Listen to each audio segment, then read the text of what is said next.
पाण्याचं दान दिलं त्यानं वसाडाचं रान झालं जी. अर मातीच्या पोटात अस्मानाचं बळ माऊलीची लाज राखजी. या मिन त्या दिव्याला तू साकड घाल, या तळमळत्या जीवाला ते जाणीव खोल.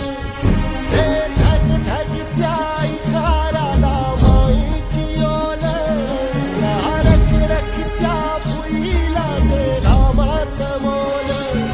निंदनी पेरणी उधळून जिंदगानी मुंड्याचं सार राम